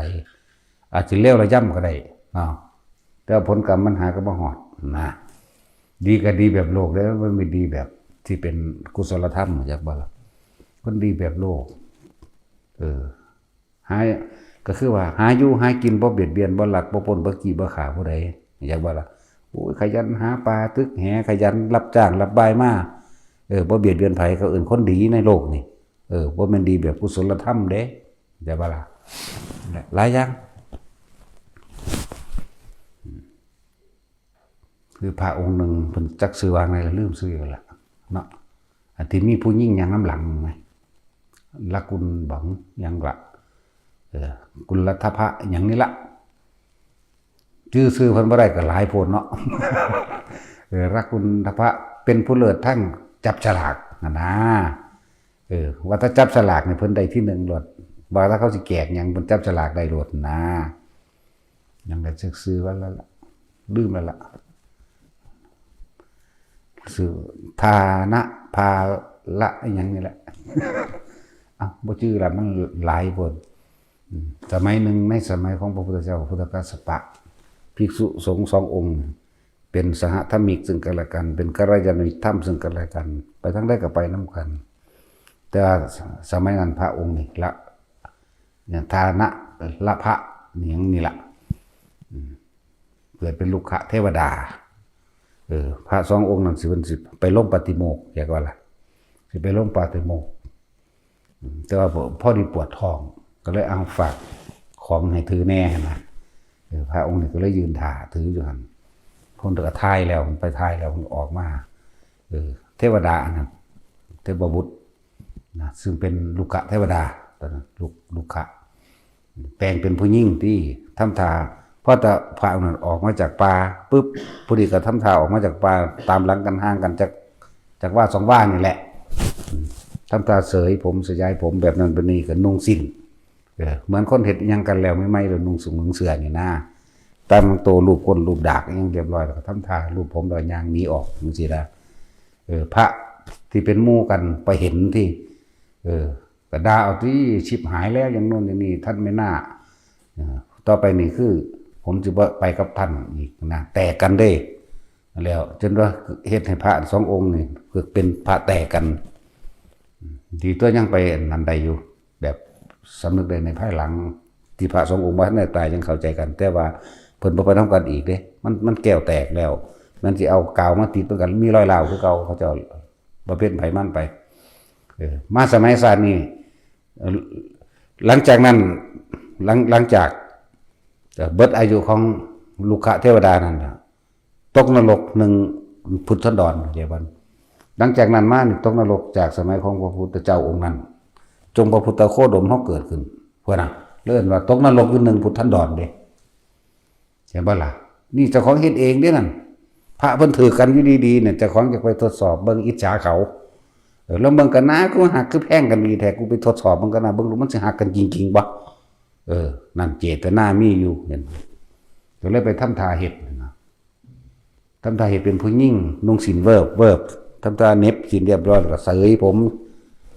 มสยายผมแต่งตัวดึงสินดึงเสียแล้วก็ย่างออกหลีกไปทั้งไมคล้ายๆกับว่าเอากันแล้วออกไปนั่นแล้ว1 พุทธันดรน่าจะมาในตกมาสานี่ก็มาเกิดเป็นมนุษย์แล้วก็ได้บวชให้พุทธศาสนา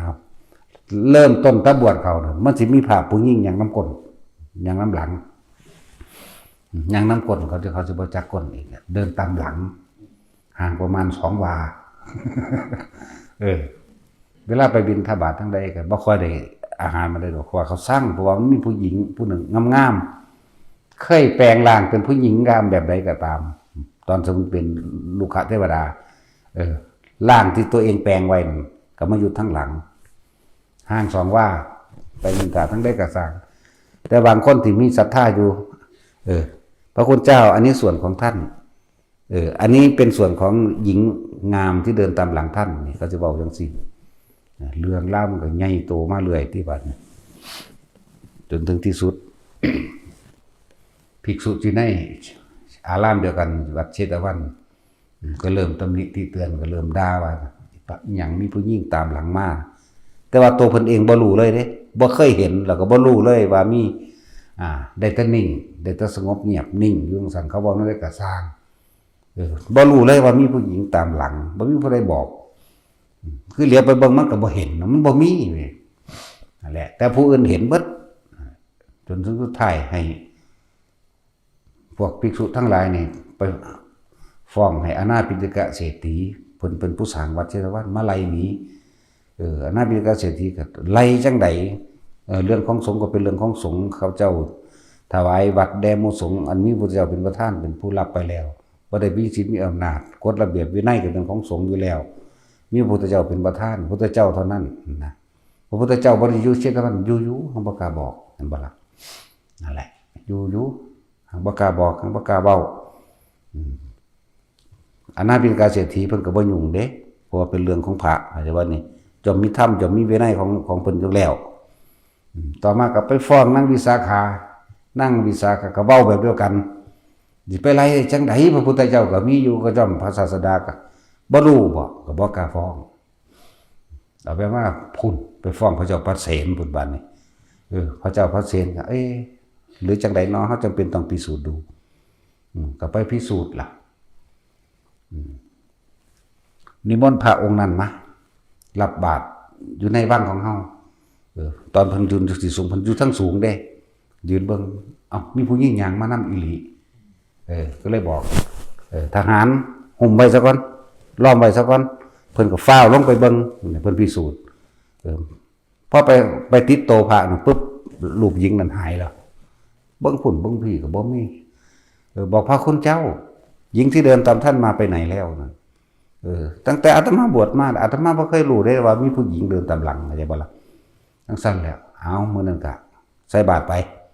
ปซะก่อนบัดนี้ก็ให้อันทหารไปล้อมกุฏิไว้เรียกว่าล่ะวันเพิ่นกลับไปวัดแล้วนั่นน่ะให้พวกทหารทั้งหลายสายสืบทั้งหลายนี่ไปล้อมกุฏิไว้ว่ามีผู้หญิงบ่เพิ่นเข้าในกุฏิก็บ่มีแต่ว่าบัดเพิ่นออกมาน่ะมีจนเป็นที่แน่ใจแล้วมีผู้หญิงอีหลีเด้เวลาสิออกไปข้างนอกหรือมีผู้หญิงเดินตามหลังพระเจ้าค่ะทั้ง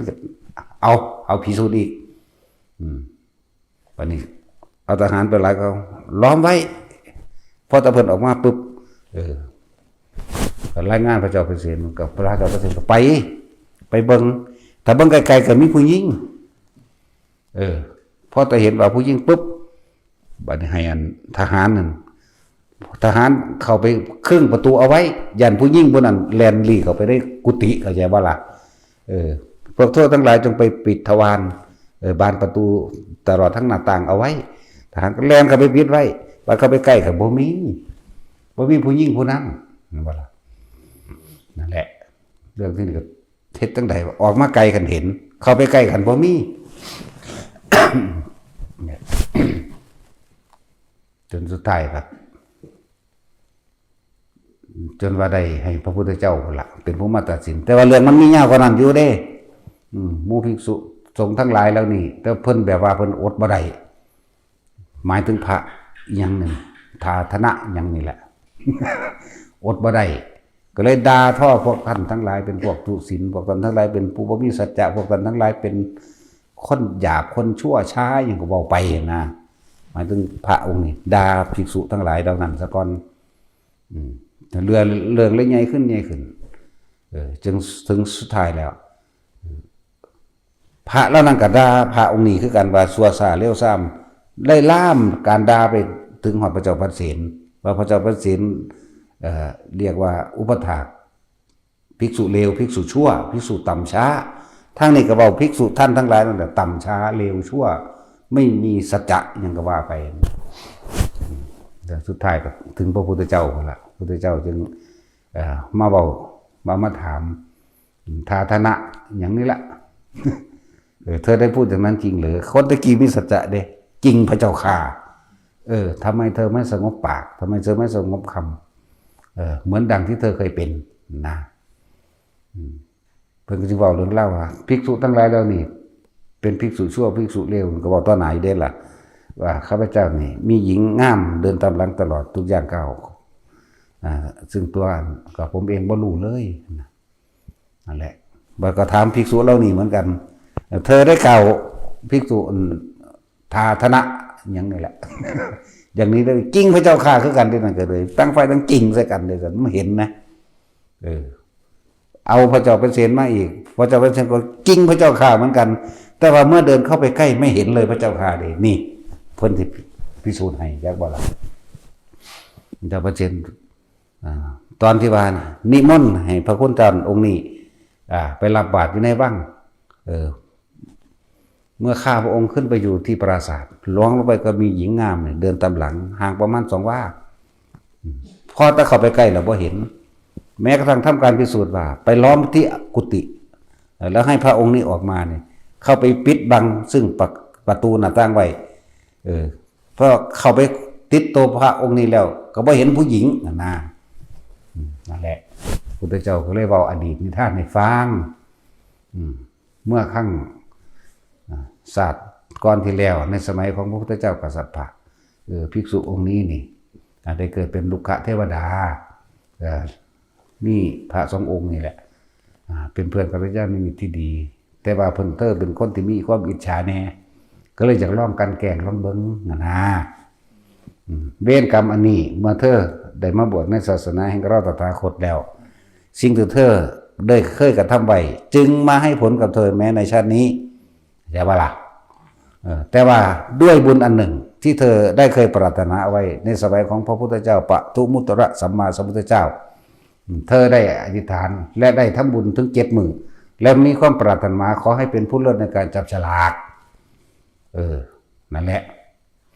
ได้เป็นผู้เลิศในการจับฉลากแต่ว่าเรื่องนี้การจับฉลากเกิดขึ้นก่อนจังมาเบามันยาว เว้ยสิเว้าแต่ละอันมันยาวคือหยังเด้มันเลยย้อนไปย้อนมานั่นแหละเอาสิเว้าเรื่องจับสลากก็ได้บัดอันเว้าเรื่องพระพุทธเจ้าตัดสินอันนี้ซะก่อนพระพุทธเจ้าเว้าเรื่องอดีตของพระองค์นี่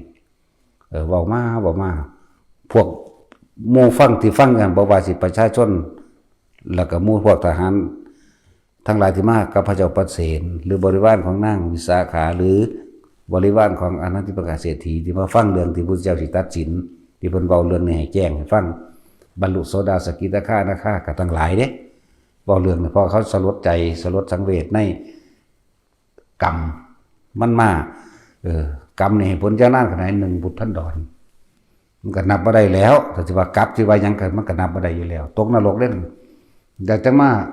พ้นจากนรกแล้วก็จังมาเกิดเป็นคนแล้วมาได้บวชเป็นภิกษุองค์นี้เนี่ยเขาสลดใจตรงนี้เขาก็เลยได้ทำนำนั่นแหละแต่ว่าพระละคุณนี่บรรลุอรหันต์พอแต่บรรลุอรหันต์แล้วภาพหญิงคนนี้จึงหายไปเด้นั่นแหละเมื่อหายไปแล้ววันนี้พระพุทธเจ้าว่าอย่าเชื่อจากสิ่งที่ได้ยินได้ฟังมาอย่าเชื่อแม้กระทั่งตาเห็นนี่ว่านี่เพิ่นจึงมีแนวทางเลือกการมสูตรเนี่ยมาให้พวกเฮาเนี่ยคือเพิ่นจะต้องมีเหตุของจริงพร้อมเพิ่นจึงนำมาเว้าได้พระพุทธเจ้านั่นบ่ล่ะนั่นล่ะอย่าเชื่อจากการได้ยินได้ฟังนะสืบต่อกันมานั่นบ่ล่ะอย่าเชื่อเพราะตาเห็นบ้านธรรมดาตาเห็นอยู่มันก็บ่เป็นเสือบ่ให้เสือมั้ยเสือหยังเสือว่าผิดจริงหรือไม่จริงเพิ่นบ่ให้พวกเฮายืนยันตัดสินอีหยังใช่บ่ล่ะขนาดตาเห็นยังบ่ให้ไปยืนยันตัดสินว่าผิดว่าถูกเหมือนกันกับที่หลวงปู่มั่นเพิ่นว่าไว้นั่นแหละการตำหนิติเตียนบุคคลผู้อื่นแม้บุคคลผู้นั้นจะผิดจริงก็ตามเป็นการแส่เรื่องกังวลเร่าร้อนเข้าสู่หัวใจของเจ้าของดีๆนี่เองเพิ่นบ่ให้ยุ่งเลยล่ะถ้าสิเว้าล่ะเพิ่นบ่ให้ไปยุ่งเรื่องของไผเพิ่นให้เบิ่งตัวเองก็หมายเพิ่นน่ะพระองค์นี้บรรลุอรหันต์แล้วนั่งอีหยังล่ะพูดอยู่เมืองไกลๆพุ่นล่ะเพิ่นนั่งหยังวะอุตรานั่งอุตราเพิ่นไปได้ผัวอยู่พูนอยู่เมืองอื่นไกลๆผัวเพิ่นเป็นมิจฉาทิฏฐิใช่บ่ล่ะแต่เพิ่นอยากสงเคราะห์เพิ่นก็ได้ดอกไม้8กำเพิ่นก็เลยอาราธนานิมนต์พระพุทธเจ้าทั้งอากาศโยนดอกไม้ขึ้นกลางอากาศตอนขอพระศาสดาตลอดทั้งพระหมู่ภิกษุสงฆ์500ได้มารับทายทานของข้าพเจ้าในวันพรุ่งนี้ด้วยเถิดดอกไม้นั่นก็พุ่นไปกลางกันอยู่ต่อหน้าพุทธเจ้าพุ่นพุทธเจ้าเพิ่นก็รู้โดยพญาณของพระเองฮู้แล้วว่าผู้อื่นต้องไปรับบาตรพุ่นเมืองไกลๆพุ่นเมืองยังละลืมชื่อแล้วล่ะมันหลายทางหยังละลิฉวงชวียังพุ่นละไกลๆพุ่นละเพิ่นก็อานนท์เธอจึงคัดลอกภิกษุเอาทั้งหมด500เอาเฉพาะภิกษุที่เป็นอรหันต์จากเวลาเอาเฉพาะภิกษุที่เป็นอรหันต์ที่นี่พายุในหันกันหลายได้สัตว์ก็อรหันต์ทั้งหลายแหละพาโน้นเรื่องให้ไปจับไม่สันไม่เง่านะให้ได้500องค์ป่านนี้พระองค์นี้ที่ว่าถือกันผู้ทรงตำหนินี่แหละแต่เพิ่นบรรลุอรหันต์ได้เหลืออยู่ไม่สุดท้ายนี่สิไปให้อันทาธนะอย่างนี้แหละละกุณธนะอย่างนี้แหละมันเป็นแมงยังจังจำบ่ได้เดี๋ยวนี้ซื้อซ้ำนี่นึงก็เลยเนาะเป็นตาศูนย์ยังเด่นบาดสิเว้าคันจำบ่ได้บาดบ่เว้าคันจำได้เบิดเอาโลดหามึงนี่ไปจับไม้ขึ้นมาได้มาสั่นได้ไปน้ำโมพระอานนท์ว่าเอ้าคือพระองค์นี้มีคดีอยู่เดี๋ยวนี้คือได้จับไม้นี่ได้นะเธอต้องกลับไปดูใหม่ว่าซั่นพระพุทธเจ้าบอกเพิ่นเลยแสดงฤทธิ์ให้เบิ่งหมายถึงพระองค์นั้นก็เลยได้ไปคือพระอานนท์สงสัยนะพระอานนท์ก็บ่แม่นพระอรหันต์ได้ล่ะคือได้ไปบุเนาะเจ้าของก็บ่แม่นพระอรหันต์นี่คือได้ไปนำเขาบุแล้วคือว่าแล้วว่าไปอุปถากพระเจ้าไปโดยฤทธิ์ของผู้อื่นบ่เห็นไปโดยฤทธิ์เจ้าของบ่มีฤทธิ์หยังพระอานนท์บ่ได้มีฤทธิ์เดชหยังเด้ไปได้ฤทธิ์ผู้อื่น พุทธเจ้าว่าเอาแต่พระอรหันต์แต่ของบ่แม่นพระอรหันต์กันเอาแต่ของไปอยู่เนาะขี้โกงแล้วไปบัดนี้มันมีอันนึงที่เป็นเรียกว่ามีราคาสูงอันนึงเขาเลยมีการจับฉลากมาจากว่าล่ะพระองค์นี่แหละทาธนะละกุณธนะยังนี่แหละเชื่อพระผู้มีความประพฤติชั่วถ้าแปลเป็นภาษาเฮานั่นแหละกันไปจับได้สักทีบัดนี้ของนั้นมีราคาสูงกว่าหมู่อย่างว่าล่ะพระ500องค์นี่เพิ่นกันไปจับได้เพราะว่าในอดีตชาติปูนไหลมาตสอยไม่บุตรเจ้าปทุมมุตระกุศลกรรมนั้นจึงให้ผลกับเธอในชาตินี้นั่นเบิ่งดูแต่ว่าอันของพระพุทธกัสสปะนี่มันเป็นคารุกรรมว่าอย่างมันไกลกว่ากันกรรมปากข้อพวกนี้เอื่นว่ากรรมปากข้อก็ได้มาให้ผลในชาตินี้แต่ว่าอันพูนบัดนี้ไม่ถือไล่มันเท่าไรแสนกับปุระไปหรือ1,000อสงไขยแสนกับปุระที่เคยปรารถนาเอาไว้นะว่าขอให้ข้าพเจ้าจงได้เป็นผู้เลิศทางการจับฉลากนั่นแหละพุทธเจ้าเลยประกาศว่าเธอเป็นผู้เลิศทางจับฉลากว่าสิจับฉลากยังกระสร้างพระองค์ให้จับได้เบิดหมายถึงว่าฉลากที่มีราคามากกว่าหมู่เพิ่นท่านไปตั้ง7 มื้อกับพระพุทธเจ้าปทุมมุตระตลอดทั้งหมู่สาวก2 ล้านองค์คนเด้ท่านอยู่7 มื้อคนเด้ขนาดนั้นแหละและพูดถึงเรื่องของกรรมบอกว่าเฮาสิเฮ็ดไว้อสงไขยได้ก็สร้างเมื่อถึงเวลาได้รับคือเก่าถ้าบ่อยากรับก็อยู่ในลมหายใจอยากบ่ อานาปานสติเป็นที่ป้องกันอกุศลกรรมทั้งหลายเทวดามารพรหมทั้งมนุษย์และอมนุษย์ทั้งหลายไม่อาจสามารถทำอันตรายใดๆกับพวกเธอได้เลยเพิ่นจึงบอกให้พวกเฮามีสติทุกเมื่ออยู่ในการทรงฌานเจริญฌานด้วยอานาปานสติลมหายใจอย่าหนีห่างออกจากกายเวทนาจิตหรือเรียกว่าสติปัฏฐาน4กรรมใดๆก็ไม่อาจสามารถให้ผลกับเธอได้นอกจากสิ่งที่เป็นกุศลกรรมอยากว่าล่ะทำบุญหนีบาปเข้าใจบ่นี่ คนที่เกิดมาบ่สัวบ่เลวเลยบ่มีดอกเลวทุกคนนั่นแหละคนที่เกิดมาไม่นินทาผู้อื่นไม่มีในโลกจะบอกเขาข้างเจ้าของเด้อไผก็ได้คนไม่ถูกนินทาไม่มีในโลกโอ้แม่นจังเม็ดมึงหังนินทาเจ้าของคักโดยเฉพาะกูเข้าใจบ่นั่นแล้วก็เป็นธรรมดาตัวเขาด่าเฮาก็สร้างฮีแมนไปหยัง ก็ด่าขึ้นก็ได้ตัวเนาะตัดสิน คนไม่นินทาผู้อื่นไม่มีในโลกจื้อไว้หม่องนี้นะโดยเฉพาะกูนี่แหละบ่แม่นว่าคนไม่ถูกนั่นอยากมาเจ้าของดีติเนาะแต่ดีมาเกิดเหตุหาแหมงหยังแม่นว่าตัดสินเจ้าระวังดีๆเด้เจ้าแค่ปากสากมือเจ้าคาบหัวก็บ่ทันได้เห็นตาเจ้าก็บ่ทันได้เห็นทางเลยมีแต่มือข้างไว้จับไว้ซื่อเด้อนั่นแหละข่อยมาเก็บขยะซื่อเด้รู้จักบ่ ถ้าจะว่าเก็บเศษโอ้เป็นตามีค่าโหดเด้อโอ้ขยะซะไปพวกนี้จังควรแม่นบ่พวกขยะ พวกนี้เก็บขยะไว้ในอารมณ์จักบ่นี่อาสวะขยะเห็นว่าค่อยจำเป็นต้องมาเก็บขยะไม่กวาดโอ้ยตีนกวาดก็สิสกปรกตีนเปื้อนพวดเอาไม่กวาดจ้ะแบบคือจังนั้นตัวขยะขยง หยอกกันหน้านะแง่ส่วนอุ้ยตีงอยู่นะสิอุ้ยตีงอยู่คนอยู่นะนั่นแหละที่บ่ให้ประมาทให้พวกเขามีสติระลึกไว้หลายๆแน่สติแปลว่านึกถึงคิดถึงลมหายใจเข้าออกคือการทรงฌานเจริญฌานคำว่าลมหายใจของมันจะมีตัวอื่นต่อลมหายใจเลิกเอากายปิตินี่ได้ให้อื่นให้ทุกคนอยู่ในจุดอุณาโลมเด้ออุณาโลมเด้อนั่นแหละ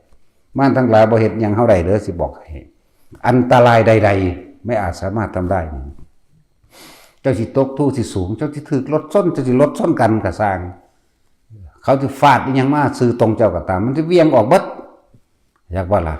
แม้กระทั่งการเจ็บไข้ได้ป่วยต่างๆมันยังทุเลาเบาบางลงได้จังซั่นแล้วเจ็บไข้ได้ป่วย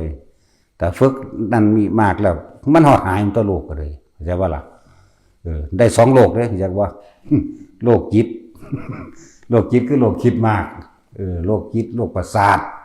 โดยเฉพาะพวกผู้ยิ่งมันเป็นประสาทอยู่แล้วฝากกันฝึกจะไปขยันแต่ว่าพื้นกันไหลเนาะไปทางใดมันจะชอดกันเลยเขาไปว่ากันเงียบๆเอาเดมือไปคิดกันดิแงบประเปิดแบบนี้มันหนังเป็นทั้งสั้นแหละแล้วป้องกันการเกิดก็ได้ตัวจะว่าล่ะ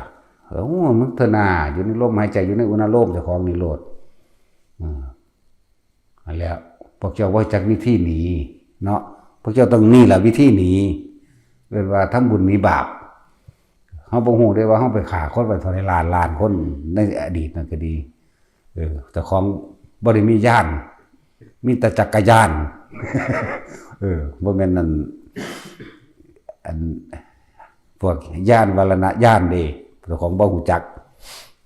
แต่ว่าอย่าประมาทพากันเฮ็ดจุงซี่แหละกรรมอันนักกว่านั้นอาจสิมีอยู่เนาะจิตสุดท้ายก่อนตายสำคัญเด้ว่าล่ะขนาดนั่งอันยังล่ะตกนรก7 มื้อไหมห้วยชื่อซื้ออะไรอีหานี่มันคือชื่อยากเลยวะมันซื้อวันใดอีหานี่0แล้วบาดนี้ฮะนางมาริกาทำบุญมาตลอดได้นั่งอันนี้ก็เลยทำบุญมาตลอดบาสิตายไปคิดถึงพอของเอากันกับหมาหนึ่งไหม ตกนรกอยู่7 มื้อไหมแต่ว่ามันก็เสี้ยวเดียวของนรกนั่นอยู่แต่มัน7 มื้อมนุษย์จากว่าล่ะ7 มื้อมนุษย์ได้นั่นนะทำบุญมาตลอดได้นั่นแหละคนบ่เคยทำบาปไปนึกถึงบาปอันเดียวเท่านั้นเนี่ยจะเป็นพุทธนะในทิศทานสัมตัวเห็นบ่ล่ะตกนรกได้ทั้งพระเจ้าพระเสนกับนิมนต์พระพุทธเจ้ามารับทานถึง7 มื้อเห็นบ่ล่ะสิถามมื้อแรกก็ลืมมื้อ2ก็ลืมมื้อ3ก็ลืมฮอด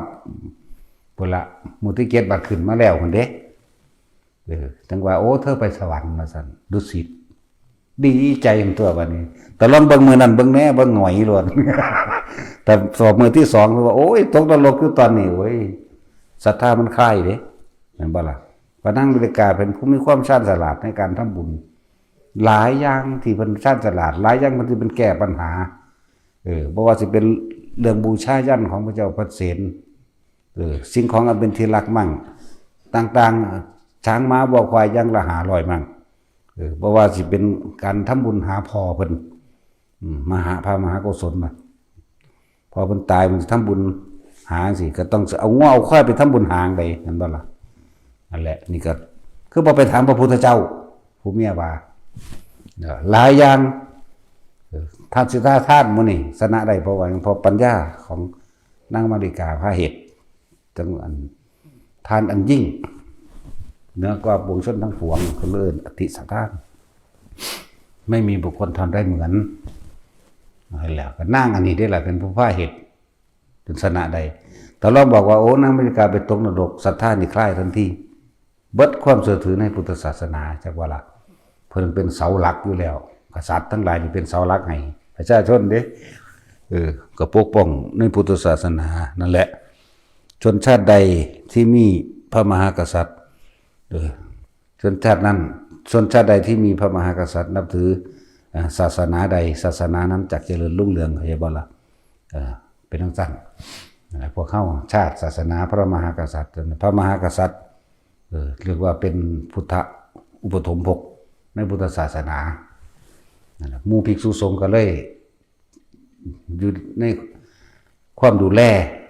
แล้วก็ปลอดภัยจากอันตรายหลายๆอย่างอยู่เด้ฉะนั้นหมู่เฮาภิกษุสงฆ์ทั้งหลายเฝ้าปฏิบัติเอาเนาะผู้ใดบ่ทันเข้าใจพระวินัยก็อ่านเอาเพราะว่าแจกให้แล้วอ่านหนังสือพระอริยวินัยทั้งหลายแล้วนั้นอ่านแล้วมันเตือนเจ้าของได้มันเอาไปบอกผู้อื่นก็จะบ่ศึกษาพระวินัยแล้วต้องศึกษามาบังคับตัวเองได้บอกตัวเองตำหนิตัวเองบ่แม่นอ่านแล้วไปบังคับคนอื่นตำหนิคนอื่นเมื่อตัวเองทำดีแล้วเสือกไปตำหนิคนอื่นบ่แม่นก็จะว่าหลักบ่ให้เป็นเหมือนที่อื่นๆที่อื่นๆถ้ารู้ทำแล้วก็ไปเอาบาปเอาบุญให้ผู้อื่นเนาะ แต่รู้พระวินัยแล้วก็ไปจับผิดผู้อื่นเสือกบ่จับผิดเจ้าของอยากว่าล่ะฉะนั้นฮะที่ว่าพระวินัยมันเป็นที่กว้างขวางมันหลายถ้าสิเว้าโดยปรมัตถ์มันเป็นแสนเด้เฮาเว้าโดยธรรมดานี่ 2,000 กว่านี่แล้วยับเข้ามาในหัวข้อใหญ่มัน227แม่นบ่ล่ะมันบ่แม่นธรรมดาเด้เอ้าสมถะ